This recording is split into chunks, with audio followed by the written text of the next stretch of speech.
Where and what time and how did you approach and then achieve those superhuman chops that you have? It started with the Cub Scouts in Brooklyn.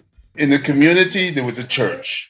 And then there was always a theater, a movie theater or something like that back then in Bed-Stuy. So what happened was that I lived across the street from a park called Robert Fulton Park, which still exists to this day. And the process of growing up, I got to a point where I was around 7, 8 years old, and I had already been weaned on watching people like Sonny Payne. My father was a piano player who knew a lot of people in the music business, but he was a mathematician by trade and a statistician over at Bronx General Hospital. And so what happened then, that he would go out and, because I mean, black families, you didn't make a lot of money. $45 a week was a lot of money for us, but we had to watch out. But it wasn't still enough to make things meet. So you go out on a Friday, maybe even a Thursday if we were running kind of short, and go to a local. He'd scout out local bars where there were pianos, because he had this gift in the family of being able to retain and listen. Math again was another thing. I mean, to him, physics was, doesn't everybody know this? And you come on, and all that kind of quadrants, this and that. I didn't have a clue. But to him, it made a lot of sense. And at the same time, he could think it, but mechanically, he couldn't do anything about it. So therefore, he couldn't fix anything. I mean, he couldn't take a wrench and just, it didn't seem logical to lock something down and stop a leak.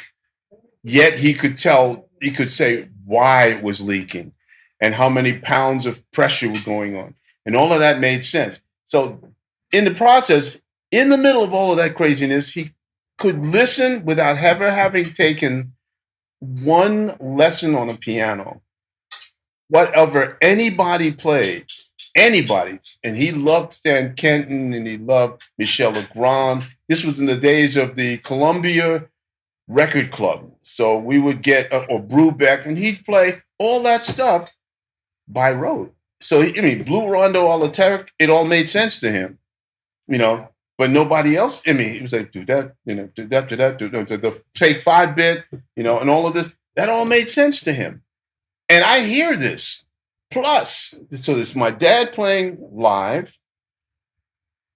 Number two, in the summer, from say the beginning of June until August or Indian summer in the fall, every Saturday morning, it was a conjunto of players, of drummers, hand drummers. We lived on a block of Haitians, Dominicans, and Panameños. One block of buildings. One block left of us, as we looked into the park, were all the Puerto Ricans, Cubanos, Colombians, Bolivians. They lived on the next block. It just went that way. In the middle was this cinder block building that had no windows. It was huge, and it took the street block was 200 meters long. This little place was maybe 50 meters wide, 60 meters wide before you got to Fulton Street. They would play there from morning on Saturday morning from 8 o'clock in the morning. And they would play candomblé, macumba, all of this kind of thing. And always, always, always, it was like, this is where all of the players in all of these different communities met a point of a related point in the music. The clave was relatively the same. And it depending on what they were playing, and it depended on the combination of patterns that were played. And this is like me at 6, 7 years old, listening. because I didn't have a choice. Mm. It was coming through every building. We had no place else to go. There were at least one day I counted 20 drummers. Wow. 20 had cungueros, bata players, and everybody knew. And of all, and the conductor of the whole conjunto was one player who played the quinto, the smallest drum, but he played it from under his arm. And he was conducting from that point. And this is our point of reference. Is you and me, you're playing in the band, and you play. If they're listening to you, they're going to feel the direction in which you're going. If they're really listening to you, and this is where the drums never lie. They can tell you, they will expose everybody, no matter what anybody says. No other instrument does this. And you're playing, you come down and you want a phrase, and if those guys are not with you, they're going to sit out there, and you're going to understand that this is not friend, this is foe. Down the road, we're going to have a problem because he's not listening. And I don't think he really wants to. He's here to earn, first and foremost, acknowledgement of the public that he thinks you have so he can take them for himself. Number one. Number two, he needs to make the money. So he's going to do something kind of close to what you want, but he's not going to give you everything because he doesn't really believe in the relationship. And this takes time to learn. But these are the things that I was learning even before I got technical facility. It was all about how to relate to each other through the instrument. And I had no choice.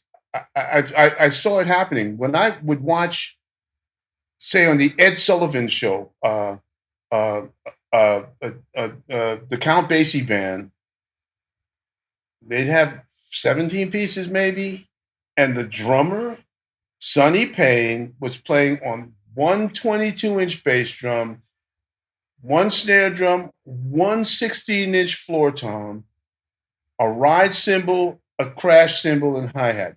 That's it. They had no rack tom. Mm.